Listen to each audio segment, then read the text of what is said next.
करनाल हरियाणा से श्री सुभाष शर्मा जी अपना मनोगत व्यक्त करेंगे। हम उनका परिचय जानकर लेते हैं। आप सारस्वत ब्राह्मण सभा के प्रधान हैं और रिटायर्ड डीवाईएसपी भी है। आप वहाँ पर सब जो अन्य जो बिरादरी है, जो जातियाँ हैं, उन सबको एकत्रित आकर उन्होंने संगठित रूप से हिंदू राष्ट्र के लिए, हिंदू धर्म के लिए कार्य किस प्रकार से करना है, इसलिए तत्पर रहते हैं। मैं उनसे निवेदन करता हूँ कि वह अपना मनोगत हम सभी के समक्ष व्यक्त करें।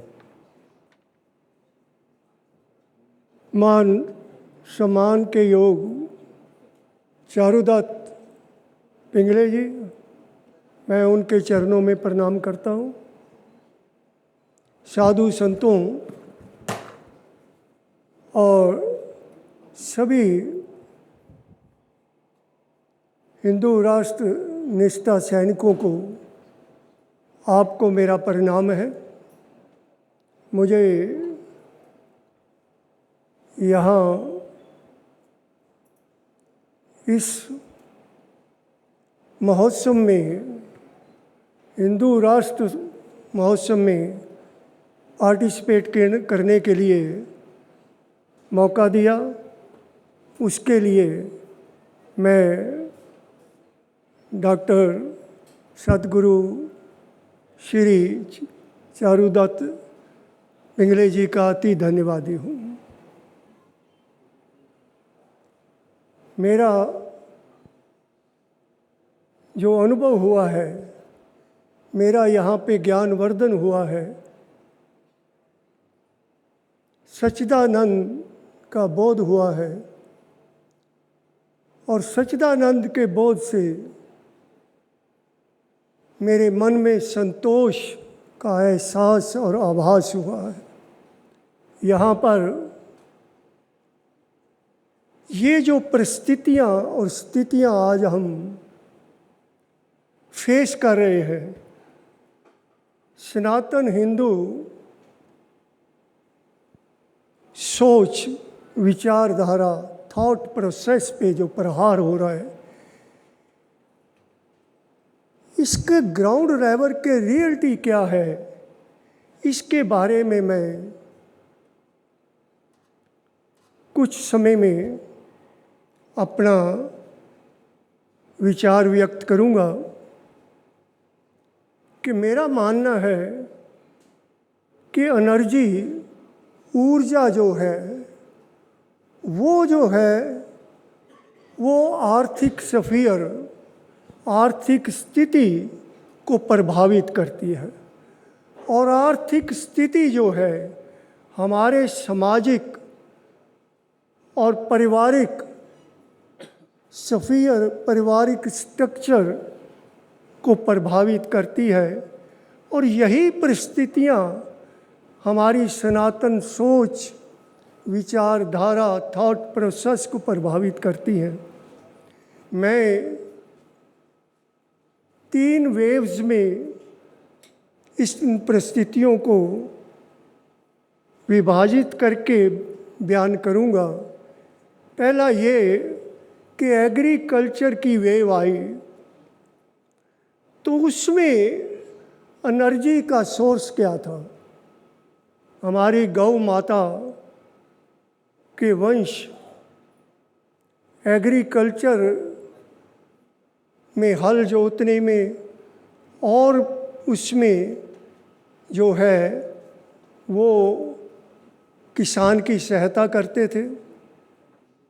चलने और कम्युनिकेशन का साधन जो था, वो कम्युनिकेशन का साधन बड़ा सिंपल था।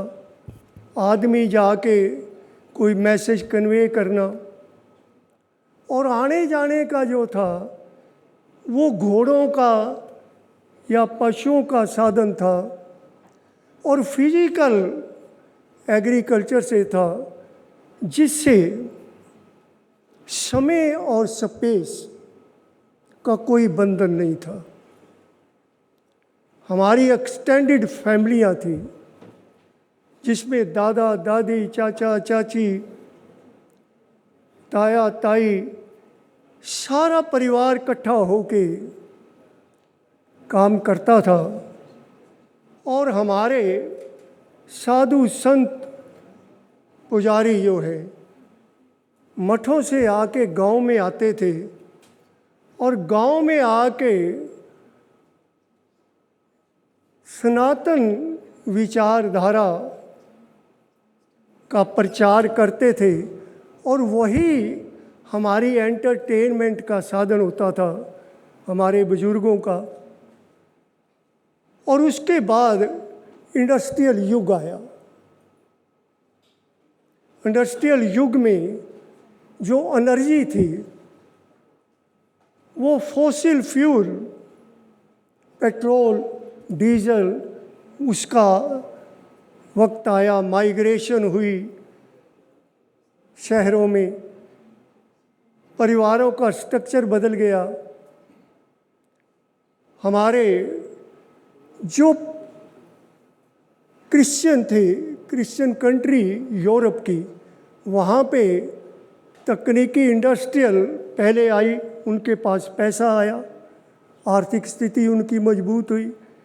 और इस्लामिक कंट्री में ये जो फ्यूल का है वो उत्पादन हुआ और उन दोनों ने हमारी संस्कृति को बर्बाद करने के लिए, उस पे कंट्रोल करने के लिए जो है वहाँ से धन को यहाँ पे भेजा मिशनरियों के थ्रू और मौलवियों के थ्रू उनको यूज़ किया।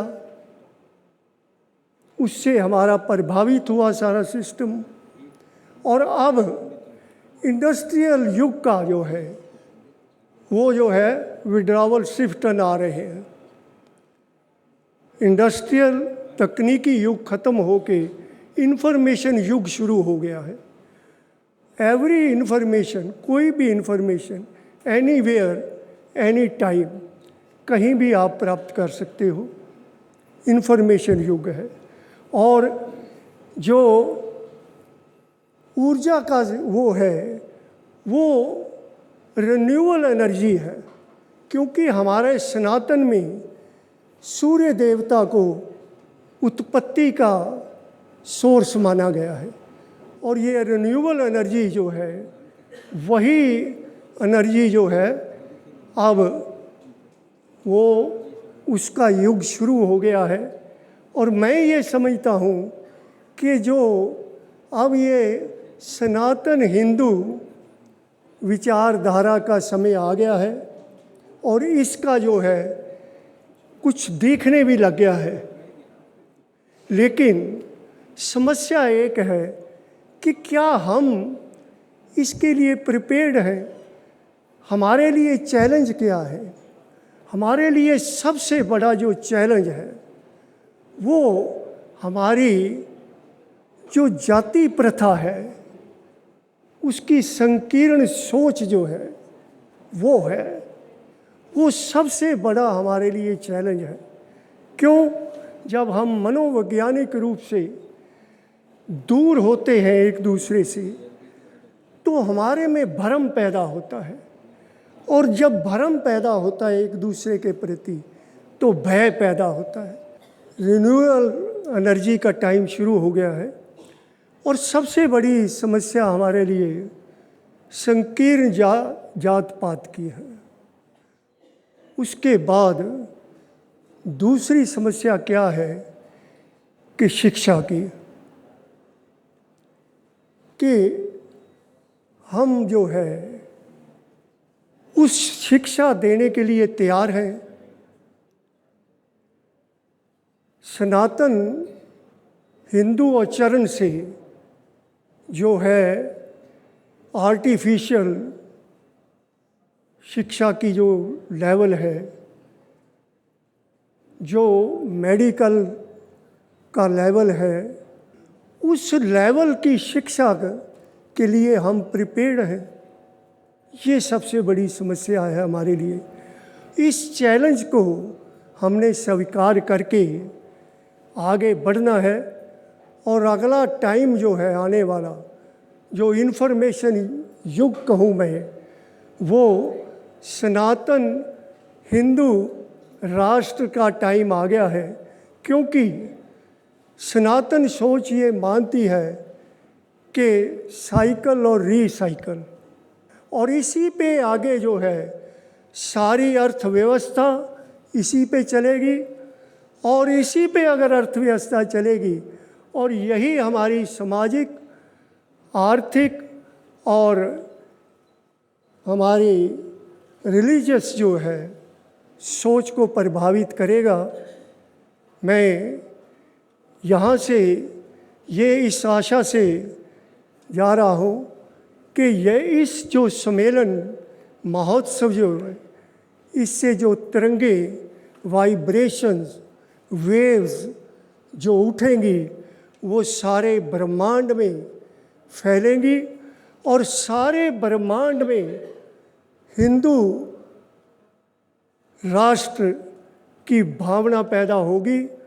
और एक बात मैं और कहता हूँ कि जो हमारे बच्चे बाहर जा रहे हैं उनको बाहर जाने दो। वो आने वाले समय में हमारे मिशनरी सनातन हिंदू सोच विचारधारा के प्रचारक साबित होंगे। वो हमारी अर्थव्यवस्था को भी बढ़ाएंगे, क्योंकि सनातन सोच जो है ड्यूल सिस्टम को मानती है। अगर हमारा नुकसान है तो आने वाले समय में देखना हमारा फ़ायदा भी होगा। इन्हीं शब्दों के साथ समय की मर्यादा है। मैं फिर चारुदत्त पिंगले जी का धन्यवादी हूँ और मैं कार्तिकेय जी का भी धन्यवादी हूँ, जिन्होंने मुझे इतनी महान संस्था से जोड़ा है।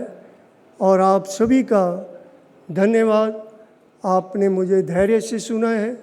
और मैं एक दो नारे लगाऊंगा, और उससे पहले मैं एक दो लफ्ज़ गीत में अपने इस संस्था के बारे बोलना चाहता हूँ। मधुवन खुशबू देता है, सागर सावन देता है। नमस्कार, धन्यवाद, थैंक यू।